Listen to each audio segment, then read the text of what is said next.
नमस्कार, मी ॲडव्होकेट अमृता साळुंके. आज आपण सेक्शन 7 म्हणजे रजिस्ट्रेशन रिव्होकेशन ह्या टॉपिक वरती माहिती घेणार आहोत. महाराष्ट्रामध्ये अनेक प्रोजेक्ट आहेत जे बंद पडलेले आहेत. म्हणजे खूप लोकांनी प्रोजेक्टमध्ये फ्लॅट घेतला, मात्र त्यांना पोझिशनच मिळालेलं नाही किंवा ते मिळेल असं वाटतही नाही. प्रोजेक्ट बंद पडलेला आहे, कन्स्ट्रक्शन चालू नाही, बिल्डरचा काही पत्ता नाही. अशा वेळी रेरामध्ये सेक्शन 7 हा आपल्याला दिलेला आहे. सेक्शन 7 मध्ये रेरानी रिव्होकेशन ऑफ प्रोजेक्ट म्हणजेच प्रोजेक्ट रेरामधून कॅन्सल करायचं किंवा प्रोजेक्टला नवीन प्रमोटर, नवीन बिल्डर अपॉइंट करायचा, याच्यासाठीची सगळी प्रोसेस दिलेली आहे.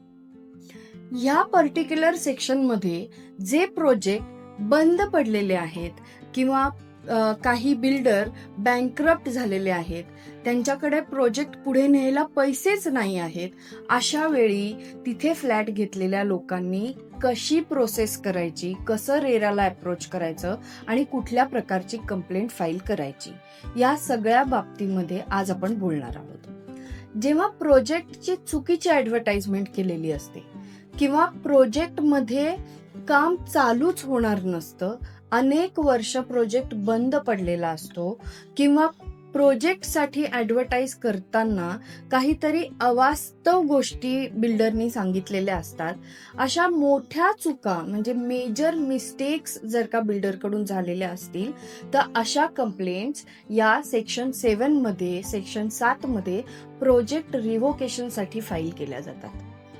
या complaints basically association of people किंवा असोसिएशन ऑफ अलॉटीज म्हणजेच अलॉटीने एखादं असोसिएशन फॉर्म करायचं आणि मग ही कंप्लेंट फाईल करायची, अशा पद्धतीने अशा कंप्लेंट फाईल केल्या जातात.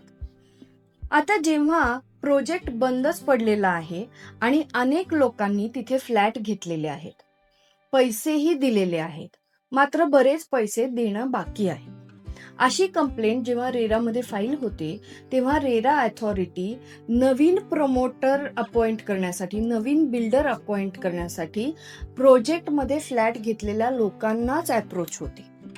मग अशा वेळेस तुम्हाला पुढे जाताना, जसं मी म्हटलं की अशी असोसिएशन फॉर्म करताना तुम्हाला 100% लोक त्या प्रोजेक्टमध्ये फ्लॅट घेतलेली 100% लोक तुमच्या बरोबर लागतात.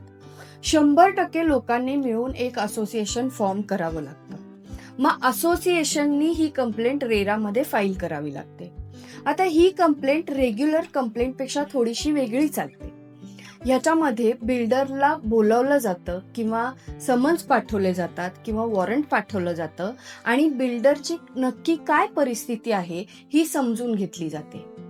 किती फंड्स, किती पैसे आजपर्यंत खर्च झालेले आहेत, कुठल्या कामावरती खर्च झालेले आहेत, रेरासाठी दिलेल्या बँक अकाउंटमध्ये किती पैसे आता शिल्लक आहेत, या सगळ्याचं एक गणित बसवावं लागतं. ह्याचा रिपोर्ट बनवला जातो. हा रिपोर्ट देखील असोसिएशनलाच बनवावा लागतो. म्हणून या असोसिएशन तर्फे तुम्हाला एक कमिटी रेरामध्ये इंट्रोड्यूस करायला लागते आणि तेच काही मोजके लोक ह्या रिपोर्टवरती काम करतात.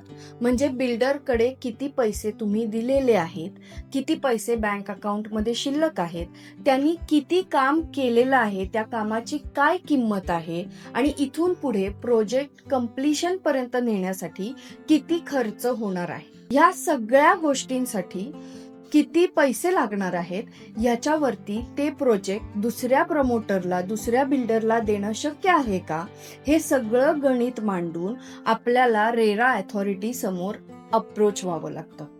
या सगळ्या गोष्टींचा विचार करून मग रेरा अथॉरिटी ऑर्डर देऊ शकते की हे प्रोजेक्ट कॅन्सल करायचं का. जेव्हा प्रोजेक्ट पूर्णपणे रिव्होक होतं म्हणजे रेरातून कॅन्सल होतं, तेव्हा जितक्या लोकांनी त्या प्रोजेक्टमध्ये फ्लॅट घेण्यासाठी तोपर्यंत पैसे दिलेले असतात, त्या पैशाची रिकव्हरी त्या एक्झिस्टिंग बिल्डरवरती येते. मग त्यांच्या प्रॉपर्टी कार्डवरती तेवढ्या पैशाची एंट्री होते. आता बिल्डर जर बँकरप्टच असेल तर जेव्हा त्यांची प्रॉपर्टी लिलाव होईल किंवा जे काही पुढे जाऊन होईल तेव्हा तुमची ही ऑर्डर सुद्धा लक्षात घेतली जाते.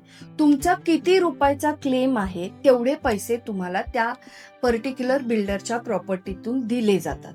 हे दिल्याशिवाय पुढे बिल्डरच्या प्रॉपर्टीचं किंवा बिल्डरच्या मालकी हक्काच्या ज्या काही गोष्टी आहेत त्यांची विल्हेवाट लावली जाऊ शकत नाही. म्हणून जेव्हा प्रोजेक्ट पूर्णपणे तुम्ही रिवोक करा असं मागता तेव्हा तुमच्याकडे ही ऑर्डर असणं खूप महत्वाचं आहे. तुम्ही किती रुपये आतापर्यंत दिलेले आहेत आणि त्याच्यावरती आतापर्यंत रेरा प्रमाणे किती इंटरेस्ट जमा झालेला आहे या सगळ्याची मांडणी ही या रेराच्या ऑर्डरमध्येच असू शकते. म्हणून रेरामध्ये अशा लोकांनी ज्यांचे प्रोजेक्ट कॅन्सलच झालेले आहेत किंवा कॅन्सल होणार आहेत, पुढे नवीन बिल्डर ते प्रोजेक्ट घेऊच शकत नाही, त्याच्यात काही फिजिबिलिटीच उरलेली नाहीये, अशा लोकांनी रेरामध्ये section 7 under section 7 under complaint file करणं खूप महत्वाचं आहे. ही झाली एक बाजू. मात्र जिथे प्रोजेक्टमध्ये खूप जास्त फ्लॅट सेल झालेले नसतात आणि खूप मोठ्या प्रमाणावरती इन्व्हेंटरी म्हणजे खूप मोठ्या प्रमाणावरती फ्लॅट त्या प्रोजेक्टमध्ये शिल्लक असतात, म्हणजेच दुसऱ्या बिल्डरनी जर का ते प्रोजेक्ट टेक ओव्हर केलं तर त्या प्रोजेक्टमध्ये त्यांना काहीतरी फायदा होऊ शकतो. शेवटी फायद्याशिवाय कुठलाच बिल्डर एखादं असं बंद पडलेलं प्रोजेक्ट विकत घेणार नाही किंवा त्याच्यावरती काम करणार नाही. म्हणून जेव्हा तुम्ही प्रोजेक्टची फिजिबिलिटी काढता त्याच्यामध्ये जर का प्रॉफिट दिसत असेल आणि एखादा बिल्डर त्या प्रोजेक्टमध्ये इंटरेस्टेड असेल तर अशा वेळेस तुम्हाला किती प्रॉफिट येणार आहे हे सगळं गणित मांडून त्या प्रोजेक्टमध्ये सेक्शन 7 खालीच तुम्हाला चेंज ऑफ प्रमोटर किंवा handover the project to new promoter अशा प्रकारची कंप्लेंट फाईल करावी लागते. हा सगळा रिपोर्ट ज्यांनी तिथे फ्लॅट घेतलेला आहे त्याच लोकांना असोसिएशन फॉर्म करून रेरा पुढे मांडावा लागतो. रेरामध्ये याचं सगळ्याचं एक्झामिनेशन होतं. नवीन बिल्डर कोण आहे त्यांचं सुद्धा बॅकग्राऊंड चेक होतं. रेराच्या कोर्टामध्ये त्यांनाही त्यांचं म्हणणं मांडता येतं. नवीन बिल्डरवरती काय काय रिस्पॉन्सिबिलिटीज आहेत त्या सगळ्या या ऑर्डरमध्ये येऊ शकतात. म्हणून नवीन बिल्डर जेव्हा हे प्रोजेक्ट घेणार असेल तेव्हा देखील तुम्हाला रेराच्या कोर्टामध्ये अशा प्रकारची कंप्लेंट फाईल करायला हवी आणि ती केली तर हे सगळं एका अथॉरिटी कडून तुमच्या हातात लिहिलेलं लागतं. त्यामुळे पहिल्या बिल्डरनी फसवलं असेल तर दुसराही बिल्डर असंच काहीतरी करेल किंवा प्रोजेक्ट अर्धवट सोडून जाईल याची शक्यता खूप प्रमाणात कमी होते. सेक्शन 7 खाली कंप्लेंट फाईल करण्यासाठी तुम्हाला वकिलाची अत्यंत गरज आहे. या सेक्शन 7च्या कंप्लेंटमध्ये अतिशय टेक्निकल गोष्टी असल्यामुळे शक्यतो तुमच्या असोसिएशन तर्फे तुम्ही जर का एखादा वकील अपॉइंट केला तर तुम्हाला त्याची जास्त मदत होऊ शकते.